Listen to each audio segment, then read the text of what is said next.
Ahoy there, mateys! I know, it's been a while. Life has sailed my ship away from treasure hunting and toward real-world responsibility, but I'm back, and that's all that matters. So today, we are going to hop into the Shrouded spoils update for Thieves, and I know it came out a long time ago, but I promised I would do it, and we're going to do that. Hear me when I say, don't blame it on the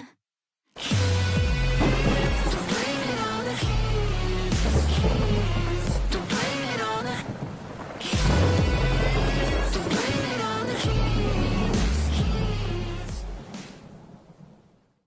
So it came out in November of 2018, and the main things that this update introduced was fog, which limits the player's field of vision, skeleton ships, which allows skeletons to freely roam the vast seas, new models and loot for Megalodons, as well as mermaid statues and the gems that can be looted from them. First off, let's talk about the mystery fog that seeps its way into the Sea of Thieves map, causing you to enter into a giant haziness of the unknown.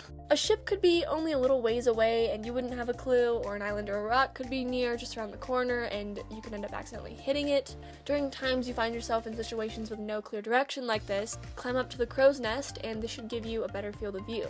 During this time, it's also good to have a few crewmates with you who can be your eyes while you steer the wheel and tend to the sails and navigation.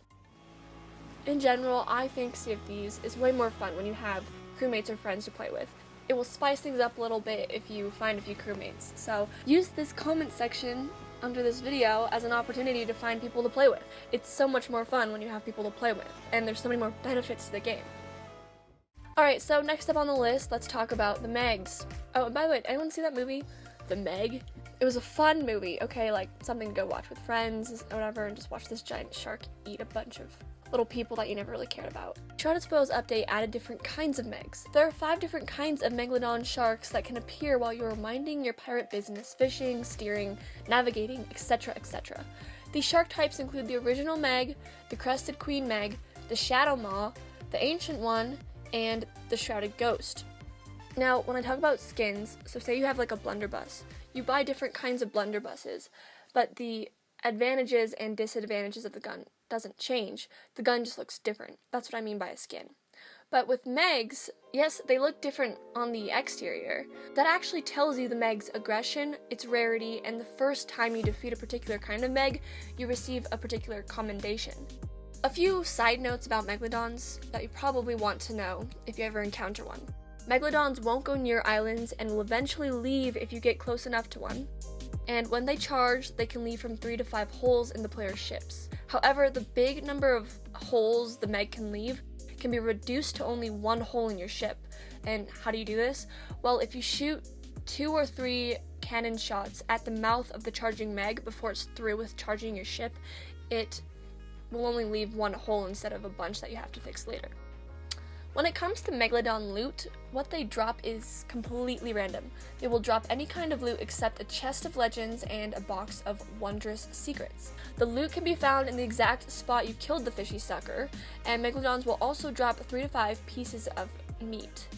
Now, the Meg meat didn't come out until a more recent update than Shrouded Spoils, but because we are covering everything about Megs, I'll talk about why this meat is important. Sushi! Add some sticky rice, avocado, seaweed, soy sauce, and you got yourself a Meg roll. I'm just joking. But you can actually cook the meat, and if you cook it, you can actually get some pirate moolah out of it. Now, be careful not to burn the thing or forget to cook it at all. Instead, try getting the meat to be cooked just right, and that'll give you the most money. You can relate it to trying to roasting a marshmallow over the fire until it gets to that golden brown color. Aim for that golden brown color. After you've cooked it, you can then sell the meat to the Hunter's Call, which is a company that gives you rewards for giving them fish, junk, and of course, cooked meat. Let's talk about Meg commendations. So here's a list of basically the commendations that you get from killing a Meg, or different kinds of Meg. So the first time you kill each type of different Meg, you can get a certain amount of doubloons, which is a type of currency that can be spent at the tavern. You just have to find this Duke guy, and he'll have some stuff you can purchase.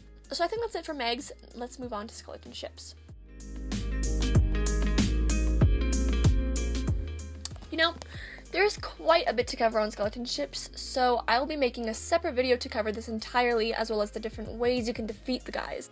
The Shrouded Spoils update did aid in introducing them to the game, so I'll just go over them briefly, but if you want to know more about them, be sure to check out my upcoming video on them. There are two kinds of skeleton ships, the sloop and the galleon. The sloop, however, will only spawn at a particular event called the Skeleton Fleet event, and if you're going to pick a fight with these guys, make sure you are prepared because they can be quite difficult to defeat if you have no idea what you're doing.